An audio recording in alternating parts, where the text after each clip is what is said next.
Jeffrey Sachs hat unserer Kundgebung ein persönliches Video, eine Grußbotschaft angefertigt.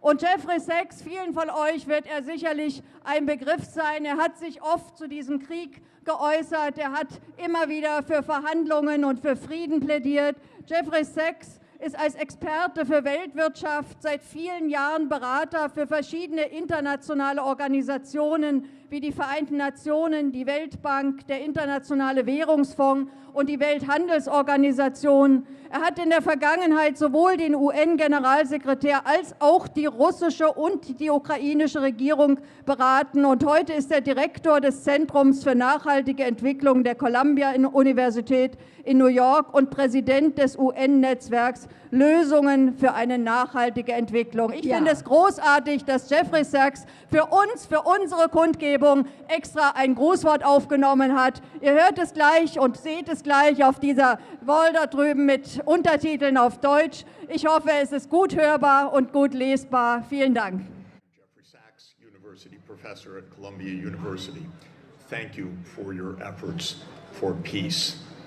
I have been an advisor to the governments of Russia, Ukraine, and the United Nations, and I want to speak with you about the truth about this war. We are not at the one-year anniversary of the war. This is the 9th anniversary of the war. The war began with the violent overthrow of Ukraine President Viktor Yanukovych, a coup that was backed by the United States government.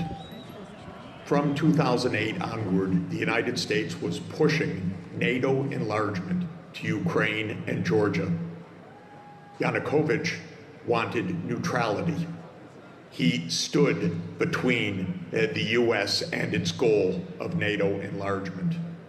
When protests broke out against Yanukovych at the end of 2013, the United States took the opportunity to escalate the protests and to contribute to a coup against Yanukovych in February 2014.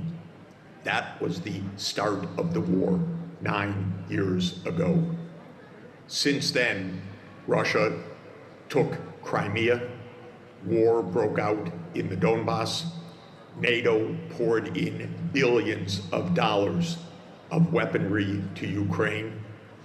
The war constantly escalated. The so-called Minsk I and II peace agreements, in which Germany was to be co-guarantor, did not function because Ukraine refused to implement them, and Germany and France did not press for their implementation. At the end of 2021, President Putin made clear that the red lines for Russia were NATO enlargement to Ukraine as unacceptable, that Russia would maintain control of Crimea, and that the Donbass needed to be settled by implementation of the Minsk II agreements. The Biden White House refused to negotiate NATO enlargement.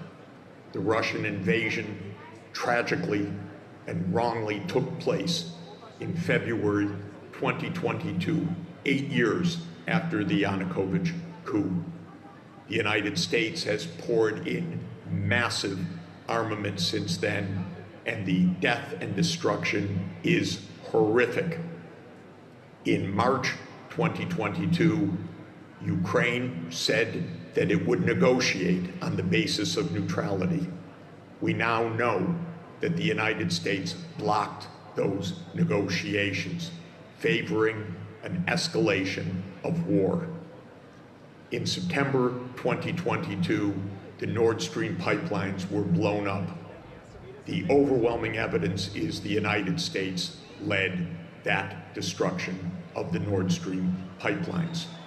We are, ladies and gentlemen, on a path of dire escalation and lies or silence in the media.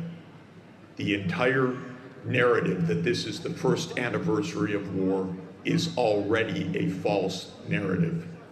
This is a war that began because of NATO enlargement and the U.S. participation in a coup and the massive arming of Ukraine, and then the horrific invasion by Russia and escalation. This is a war that needs to stop before it engulfs all of us in nuclear Armageddon. Thank you for your efforts. We must speak truth. Both sides have lied and cheated and committed violence. Both sides need to back off. NATO must stop the attempt to enlarge to Ukraine and to Georgia. We must listen to the red lines of both sides so that the world will survive. Thank you so much for your efforts for peace. They are vital. Thank you.